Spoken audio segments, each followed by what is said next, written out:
Assalamualaikum warahmatullahi wabarakatuh. Kali ini kita akan membahas teknik kerja perkakas tangan dengan topik teknik kerja plat untuk bagian yang ke-1 ya.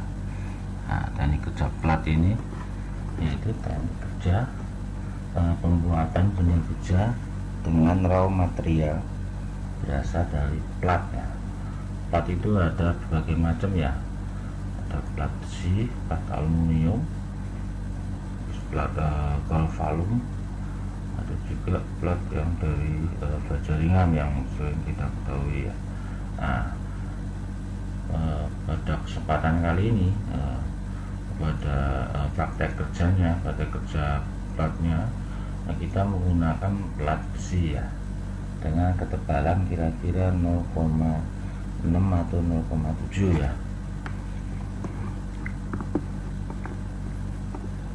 Nah, ini teori kerja plat ya. Yang dimaksud pengerjaan plat adalah pengerjaan membentuk ya, menyambung logam yang berbentuk lembaran sehingga sesuai dengan bentuk dan ukuran yang sudah kita rencanakan ya. Nah, kerja plat ini terdiri dari kerja menggunting.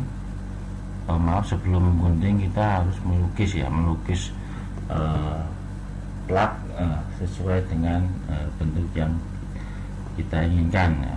Misalkan menggambar atau melukis jaring-jaring benda 3 dimensi atau jaring-jaring kubus dan segala macamnya ya. Setelah melukis baru kita menggunting ya. Setelah menggunting baru melipat,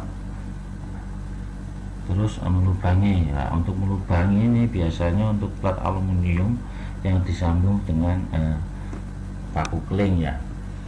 Terus ada juga meregang berarti untuk membuat plat itu lebih panjang ya, biasanya pada posisi siku ya. Terus ada juga pengawatan. Nah, pengawatan ini biasanya untuk memperkuat plat yang sudah dibentuk, terus dikasih kawat di dalam terukan plat tersebut supaya mempunyai konstruksi yang lebih kuat ya. Terus ada juga untuk mengalur ini yaitu membentuk profil dari sebuah plat ya. Sama juga fungsinya untuk memberi kekuatan pada plat yang sudah dibentuk lah kasarnya ya. Terus ada juga menyambung ini ada berbagai macam ya. Ada secara paku keling ataupun pakai las, biasanya las titik ya, menyambung ya, dan lain sebagainya ya. Terus yang pertama kita akan membahas alat-alat dalam pekerjaan plat ya. Yang pertama alat melukis atau menggambar ya, terdiri dari mistar ukur ya, biasanya digunakan untuk ukuran 30 sampai 100 cm, ataupun ada juga mistar ukur gulung ya. Ini biasanya digunakan pada pekerjaan bangunan ya, seperti memotong genteng galvalum pada pemasangan atap ya. Terus yang C, bermacam-macam siku ya. Siku biasa, siku lipat, dan siku apat ya. Siku ini digunakan untuk mengukur radius dari sebuah tekukan plat ya, apakah dia membentuk sudut 60 derajat, 90 derajat dan segala macamnya sesuai dengan desain yang kita inginkan. Terus yang D, penggores ya. Penggores digunakan untuk menggambar ya, supaya plat yang sebelum kita kerjakan bisa dilukis sebelum dilakukan proses pemotongan ya, maupun proses penekukan. Penggores ini ada berbagai macam, itu ada penggores tepi, penggores, dan penitik pusat ya. Terus yang E, bermacam-macam jangka. Ada jangka tusuk, jangka tongkat, dan jangka tepi ya. Jangka tusuk untuk membuat biasanya titik pusat ya. Ada juga jangka tongkat dan jangka tepi, sama-sama untuk menggores menggores lah, membentuk sebuah bidang ya pokoknya ya. Nah, setelah alat melukis atau menggambar, kita akan nanti membahas alat-alat untuk memotong ya. Alat memotong ada berbagai macam ya. Ada gunting potong yang pertama ya. Nah, gunting potong ini juga mempunyai spesifikasi bermacam-macam. Ada yang bibir lurus, bibir lengkung, bibir universal, dan gunting tongkat ya. Terus yang B ini ada gunting tuas atau gunting ganggu. Nah, biasanya untuk plat yang agak tebal atau lebih kuat ya, dan tidak memungkinkan untuk dilakukan proses pengguntingan secara manual dengan tangan ya. Terus yang C ada gunting guillotine ya. Guillotine ini dari bahasa Prancis ya. Nah, guillotine ya. Guillotine ini terdiri dari dua macam ya. Ada guillotine dengan tenaga manusia, terus ada juga guillotine dengan tenaga elektrikal atau tenaga motor, bisa secara hidrolik maupun secara mekanis biasa ya. Terus yang D ada juga gergaji ya. Gergaji juga bisa digunakan untuk memotong plat ya, tergantung ketebalan plat itu sendiri ya. Gergaji biasanya digunakan pada plat untuk plat yang lebih tebal dari ketebalan 3 mili ya. Terus yang E ada pahat ya. Nah, pahat juga bisa digunakan untuk memotong plat ya. Biasanya plat diletakkan di ragum, terus dipahat secara perlahan ya, dipukul dengan palu ya. Makanya untuk pemotongan dengan pahat ada alat bantu lain seperti ragum dan palu ya. Berikut prosedur mengukur, menandai, dan melukis plat ya. Nah, seperti kita ketahui, kualitas atau ketelitian dari suatu hasil pekerjaan pada kerja plat ditentukan bagaimana cara melakukan pengukuran. Itu yang pertama ya. Setelah pengukuran, terus proses menandai serta melukis ya pada sebuah benda kerja plat ya. Nah, untuk mengurangi kesalahan dalam proses-proses tersebut, maka perlu dipahami teknik-teknik dalam proses mengukur, menandai, serta melukis benda kerja ya. Yang pertama, proses mengukur. Nah, mengukur ada dua macam untuk dibuat patokan ya.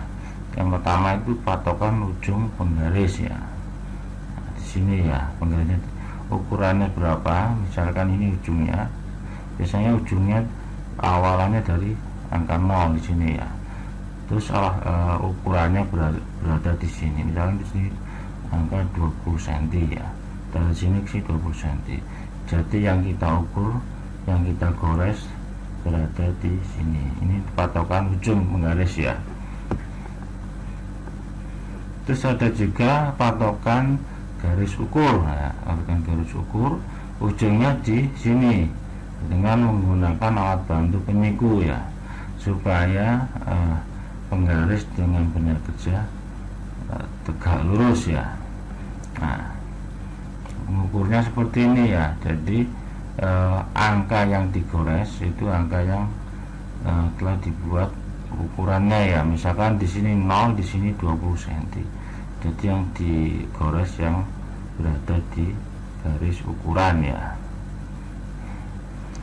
Terus yang B, menandai dan melukis. Ada teknik-teknik dalam menandai dan melukis ya. Teknik yang pertama yaitu menandai garis ukuran. Nah, biasanya garis ukuran, misalnya ini untuk patokan ujung penggaris, kita garis ukuran seperti ini, terus dikasih tanda ukuran seperti garis ini ya, supaya menandakan bahwa ini tuh garis ukuran ya, garis hasil pengukuran oleh penggaris ya.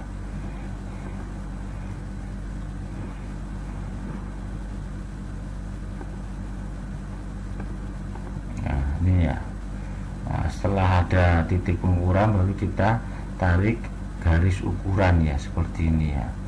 Nah, untuk membuat garis ukuran diperlukan minimal 2 titik hasil pengukuran ya. Misalkan dari sini tadi yang 20 cm, di sini kita tarik garis tanda 20 cm, terus dari sini juga 20 cm kita seperti ini. Setelah itu tarik garis ukuran seperti ini ya. Ini untuk langkah yang kedua. Kalau ini kan yang tadi kan untuk pertama kali mengukur sebuah tanda ukuran 1, 2. Langkah yang kedua tarik garis ukuran seperti ini ya. Terus teknik yang kedua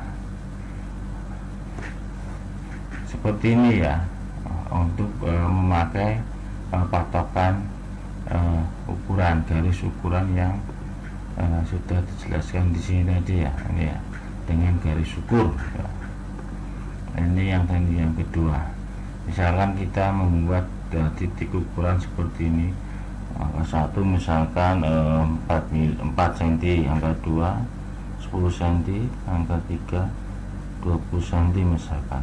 Setelah didapatkan garis titik ukuran, baru ditarik garis ukuran ya, seperti ini ya.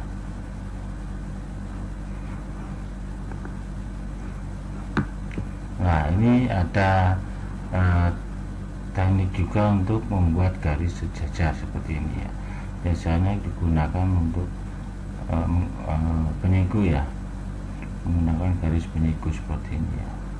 Garis sejajar, tandanya seperti anak panah ya. Terus ini ada juga untuk membuat titik pusat lingkaran ya. Kita tarik garis sejajar semuanya secara vertikal dengan tanda panah seperti ini. Setelah itu kita cari garis horizontal seperti ini dengan tanda panah seperti ini ke arah horizontal. Titik temu antara garis vertikal dan garis horizontal disebut dengan titik pusat dari antara kedua garis ya. Ini ya, di sini ya.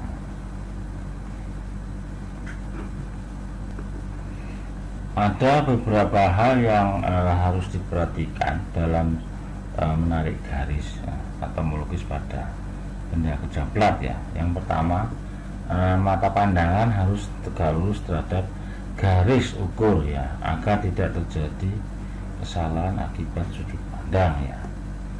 Jadi harus tegak lurus terhadap garis yang kita ukur. Nah, kalau nggak tegak lurus, nanti akan terjadi penggoresan yang bias ya. Jadi penggoresan yang ambigu atau bias, jadi mengakibatkan proses goresan akan tidak lurus ya. Terus yang kedua, ujung penggores berada tepat pada garis ukuran ya yang akan digaris ya. Ini paham kalau ini ya. Terus yang ketiga, kemiringan penggores harus sama panjang atau selama penarikan garis ya, seperti ini ya. Kemiringannya biasanya antara 60 derajat ya, seperti ini. Ini kan bisa punya Mister baja penggores, kemiringannya seperti ini ya. Jangan seperti ini, nah, nanti penggoresnya tidak tepat berada di ujung mistar. Jadi yang benar seperti ini, miring ke arah kanan, jangan miring ke arah kiri atau miring ke arah penggarisnya. Jadi yang benar seperti ini. Terus ini ada penandaan dengan alat kerja yang lain ya. Bisa penandaan dengan penitik ya. Penitik ini digunakan ketika Anda membuat garis titik pusat atau garis pertemuan antara dua garis ya. Biasanya untuk proses pengeboran ya, proses awal pengeboran ya, diberi titik, terus dilakukan proses pengeboran dengan center drill, kemudian dengan pengukuran mata ukur yang sebenarnya. Terus ini yang kedua, penggarisan dengan jangka ya, ini juga untuk titik pusat juga ya, dan digunakan untuk membuat sebuah lingkaran pada sebuah plat ya. Terus berikutnya kita masuk ke pemotongan plat ya. Seperti kita ketahui sebelumnya, pemotongan plat bisa digunakan dengan berbagai macam alat ya. Yang pertama itu pemotongan dengan gunting ya. Fungsi gunting ada dua macam ya, ada gunting tangan, ada gunting tuas ya.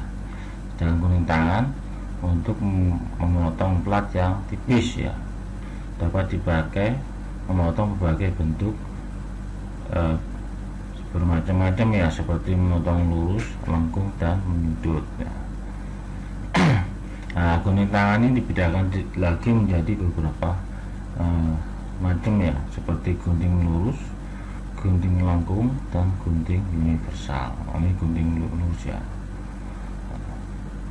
Terus ini ada juga gunting tuas. Biasanya gunting tuas ini digunakan untuk plat yang lebih tebal ya, dan memerlukan tenaga yang lebih besar, atau digunakan jika plat yang akan dilakukan pengguntingan tidak bisa dengan menggunakan gunting tangan ya.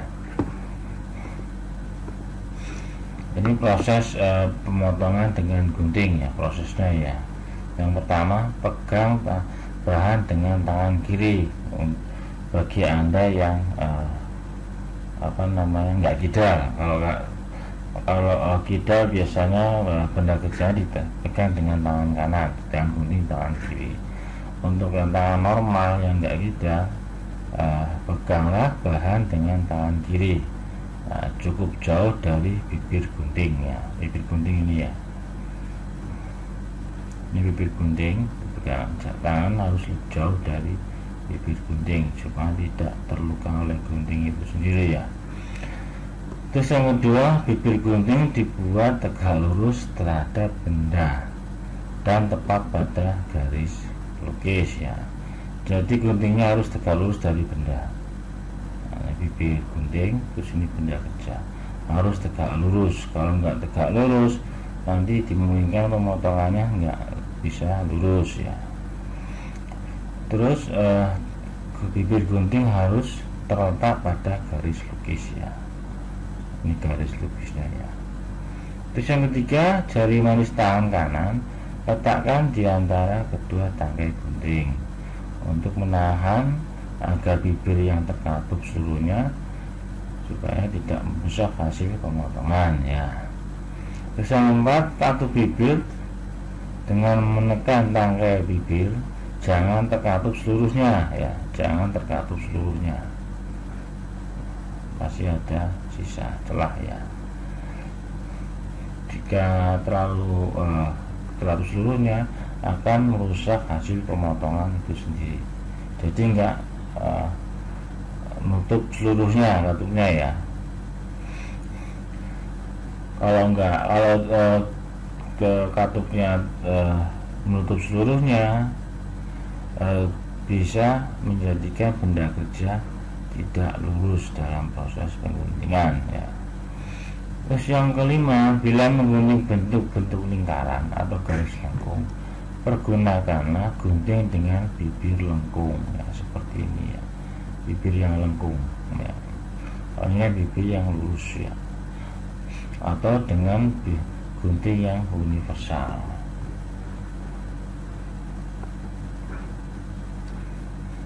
Terus yang berikutnya ini ada pemotongan dengan pahat ya. Biasanya untuk pemotongan plat dengan pahat dilakukan jika tidak diperlukan presisi atau kurang presisi, biasanya untuk pekerjaan kasar.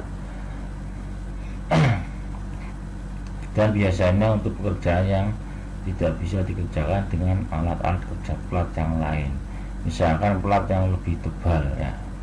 Sehingga kadang-kala setelah terjadi pemotongan diperlukan proses finishing dengan menggunakan gerinda atau dengan pahat yang lebih rata atau yang lebih tajam ya, seperti float cold scissor ya. Biasanya seperti ini ya, plat dijepit sama ragum terus dipotong pakai pahat dengan menggunakan tekanan palu atau hammer ya.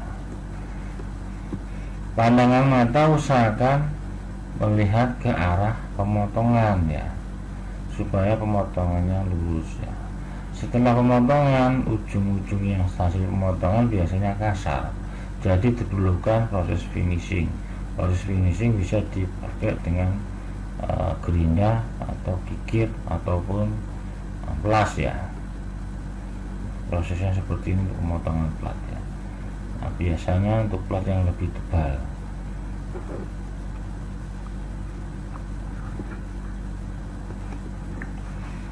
Terus yang berikutnya pemotongan dengan mesin potong atau shearing mesin ya.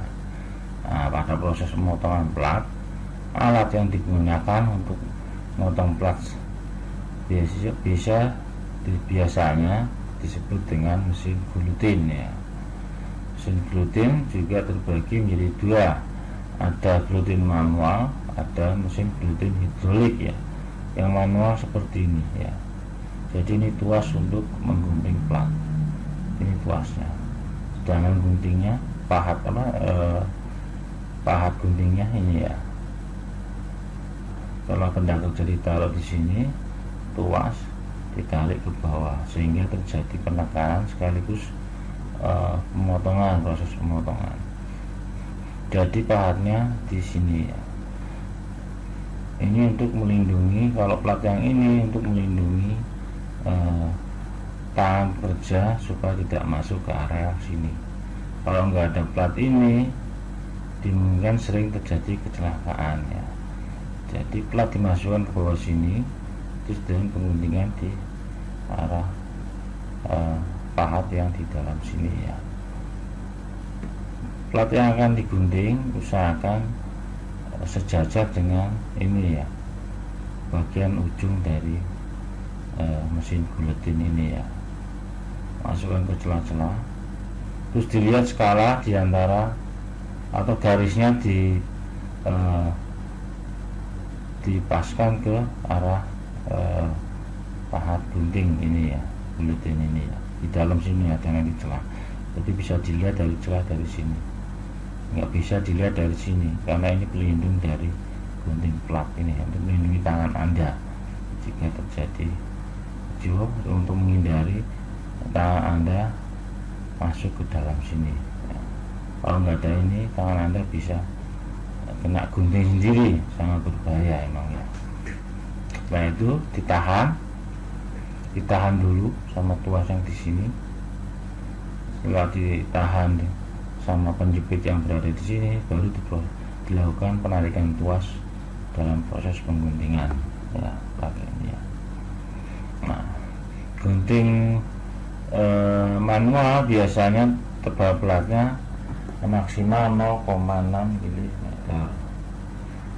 Sedangkan untuk guillotine hidrolik biasanya 0 sampai 3 mm, jadi lebih tebal ya. Nah, proses hidrolik hampir sama, cuman dilakukan dengan alat bantu hidrolik ya. Jadi Anda tinggal menekan saklar yang di sini. Setelah Anda masukkan plat ke sini, luruskan dengan pahat, terus garis lukisnya. Setelah itu tekan, setelah ditekan baru proses pengguntingan dengan menginjak tuas yang di sini ya. Di sini ada prinsip kerja mesin guillotine ya. Nah, prinsipnya itu menggunakan gaya geser ya pada proses pemotongan plat ya. Plat yang akan dipotong diletakkan pada landasan pisau tetap ya, dan pisau atas ditekan sampai memotong plat. Ini landasan pisau tetap, ini pisau tidak tetap ya, untuk memotong plat ya. Untuk mengurangi besarnya gaya geser sewaktu terjadi proses pengguntingan, pisau yang bergerak atau tidak tetap dimiringkan bentuk bagian atasnya seperti ini ya. Jadi luas penampang pemotongan akan menjadi kecil ya, seperti ini ya. Luas penampangnya akan mengecil seperti ini. Ini jadi separuh segitiga seperti ini ya. Kalau enggak dimiringkan, luas penampangnya akan besar, jadi segi panjang seperti ini ya.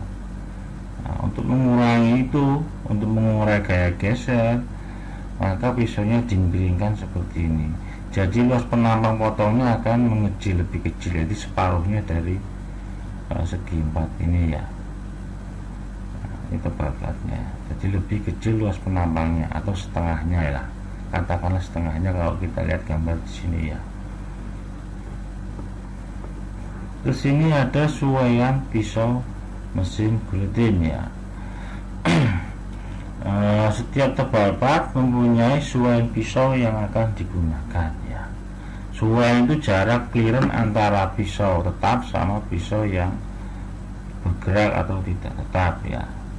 Suaian itu ini, celah di sini ya. Kalau nggak sesuai dengan suaian yang ada, maka proses pemotongan akan tidak maksimal atau optimal ya. Misalkan untuk tebal plat 0381, suaian pisau atau clearance berada antara 0,075 sampai 0,013. Ini jarak ini ya. Nah, misalkan untuk tebal plat 1,6, maka suaian pisaunya 0,051 sampai 0,064 ya. Suaian ini dibutuhkan untuk menghasilkan pemotongan yang presisi ya. Misalkan ini ada satu contoh pemotongan jarak pisau dengan potong longgar ya. Ini agak longgar, maka plat Anda akan ketarik ke bawah sehingga hasil potongannya akan bentuknya seperti ini.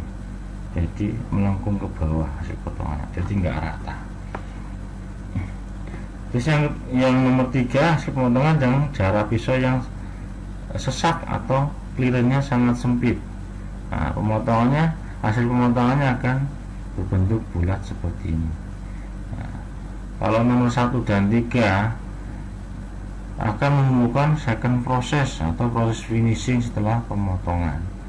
Nah, ya, seperti kita ketahui dalam proses produksi, jika ada second proses berarti nanti akan menambah biaya proses. Nah, jadi harus disesuaikan dengan suaian pisau antara pisau tetap sama pisau yang tidak tetap. Nah, untuk suaian pisau yang tepat akan membuat benda kerja atau hasil potongan lurus seperti ini. Nah, kalau seperti ini kan tidak membutuhkan proses finishing ya. Jadi sudah bagus seperti ini ya.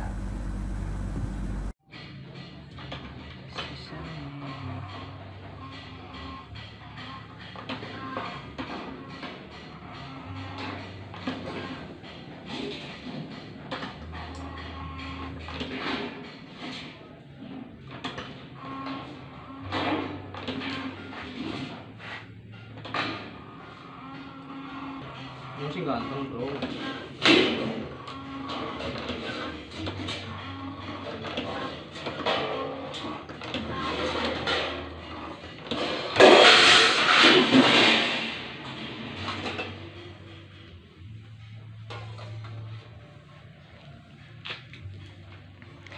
Cara menggunting plat stainless. Udah sendi kok. Oh, sambung-sambung ya.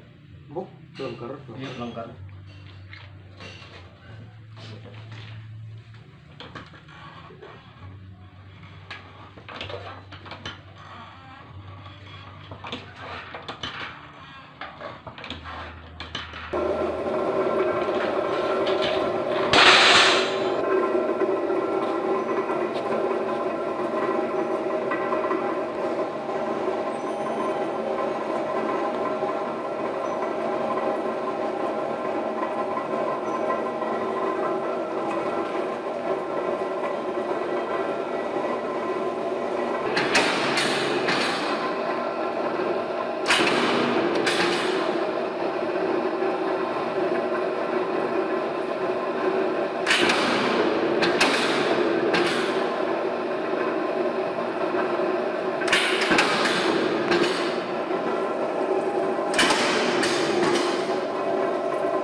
lanjutkan. Berikut adalah peralatan untuk membentuk, menekuk dan melipat ya. Ada berbagai macam peralatan ya, tergantung dari desain yang akan Anda buat. Ada yang bentuk silinder, kerucut dan lain-lain, disertai dengan pekerjaan menekuk maupun melipat ya. Pembentukan benda kerja dapat dilakukan baik dengan tangan maupun dengan mesin ya. Dengan tangan tadi kan bisa pakai tang ya kalau untuk proses melipat, bisa digunakan dengan gunting manual kalau untuk pembentingan ya, untuk biasanya untuk ujung-ujung yang tajam ya. Terus ada juga untuk proses finishing, untuk meratakan plat yang runcing ya, biasanya digunakan palu ya dengan landasan atau stick ya. Terus ini ada alat bending manual ya, bending manual dengan menggunakan tangan. Nah, benda kerja dimasukkan ke celah sini ya. Ini ada plat diam dan plat yang bergerak ya. Benda kerja dimasukkan ke sini, terus dijepit. Setelah itu tuas ditarik ke atas sehingga benda plat yang bergerak nanti naik ke atas, sehingga plat yang akan ditekuk juga ikut tertekuk ke atas. Nah, dengan menarik tuas ini ya.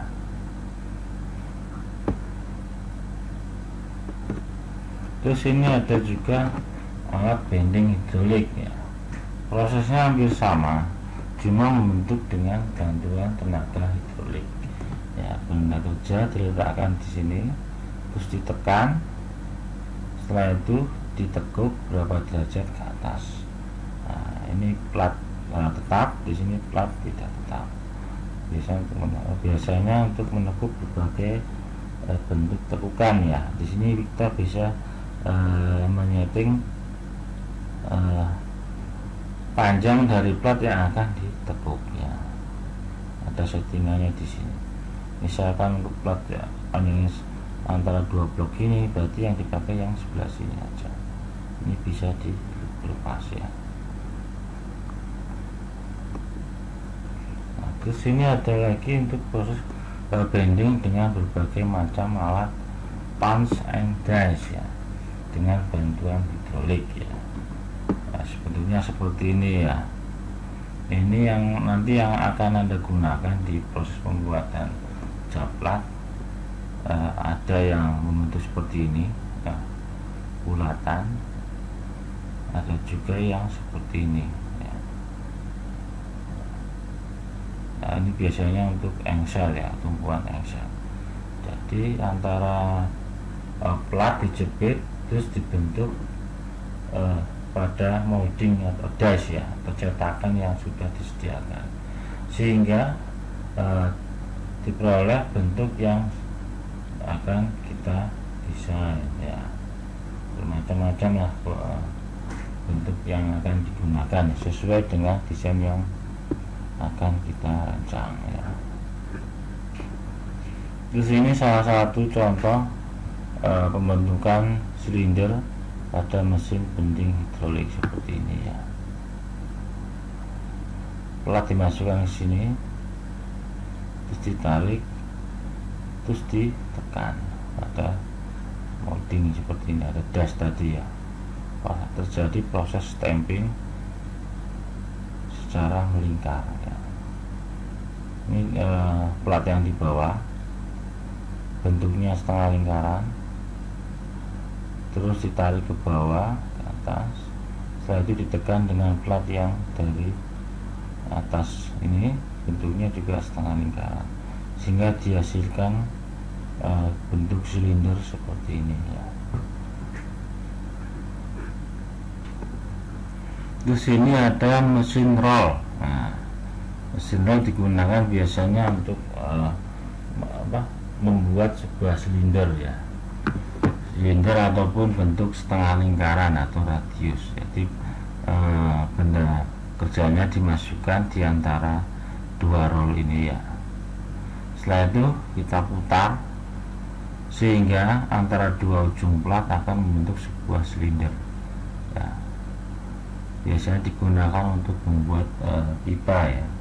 Pipa terus dilakukan proses pengelasan atau proses second proses yang lain ya. Nah, terus ini ada mesin roll plat kerucut ya, hampir sama dengan roll ini, cuma bentuknya jadi kerucut ya. Jadi 2 silinder ini prosesnya miring ya, nanti platnya masukkan ke antara 2 silinder terus diputar sehingga membentuk sebuah kerucut seperti ini ya. Nah, ini selanjutnya kita akan membahas landasan ya. Ada berbagai macam landasan yang digunakan pada kerja plat ya. Di sini ada landasan kombinasi ya. Disebut dengan kombinasi karena ada bermacam bentuk landasannya. Misalkan untuk membentuk sebuah radius, kita bisa meletakkan plat di arah landasan yang berbentuk silinder ini ya. Nah, platnya di sini terus kita pukul-pukul ya, biasanya untuk membentuk sebuah plat silinder ya. Terus yang bagian yang rata digunakan untuk meratakan plat yang akan dikerjakan ya. Disebut kombinasi karena ada bentuk lingkaran sama bentuk plat rata. Terus yang kedua ini ada landasan rata ya, seperti tadi dijelaskan ya, untuk meratakan sebuah plat jika terjadi bendingan-bendingan yang tidak direncanakan. Terus yang ketiga ada plat bulat ya, biasanya untuk membuat embossing atau tekukan ke dalam ya, seperti ini ya. Terus yang keempat ada landasan kombinasi antara silinder dan tirus. Nah, ini kombinasi silinder terus rata terus tirus seperti ini ya. Biasanya digunakan juga untuk pandai besi atau blacksmith ya ini ya. Terus yang kelima ada landasan bentuk setengah bola. Nah, ini biasanya digunakan untuk membuat setengah lingkaran ya, untuk proses pembentukan plat secara manual biasanya ini ya. Biasanya buat drum ya secara manual ya. Terus ada juga landasan kombinasi kerucut ya. Ada landasan rata, ada landasan kerucut ya. Terus ini yang ke berapa tadi, yang ke 7 ya. Ini ada landasan kombinasi silinder dan kerucut sama seperti tadi ya. Terus ini ada juga landasan dengan sudut 45 derajat ya, seperti ini ya. Jadi platnya taruh sini, kita pukul-pukul sehingga membentuk tekukan sudut 45 derajat. Terus yang berikutnya ada landasan buat pipa. Ini biasanya untuk buat pipa. Nah, terus yang nomor berapa ini?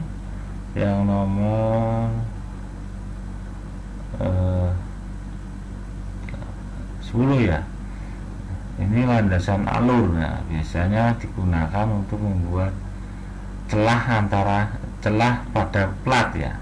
Platnya diletakkan di sini, terus kita pukul sehingga membentuk sebuah lingkaran ke dalam. Biasanya untuk penguat plat, penguatan plat lah. Jadi plat yang udah ada bentuk seperti ini biasanya dimasukkan kawat buat penguat desain benda kerja kita. Terus ini yang ke-11 adalah plat kombinasi antara tirus dan silinder. Hampir sama tadi ya. Ada bentuk tirus seperti ini, ada yang rata, terus ada yang silinder. Nah, yang terakhir ini kedudukan landasan ya.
Sekian dari saya. Kalau ada yang ditanyakan silakan. Wassalamualaikum warahmatullahi wabarakatuh.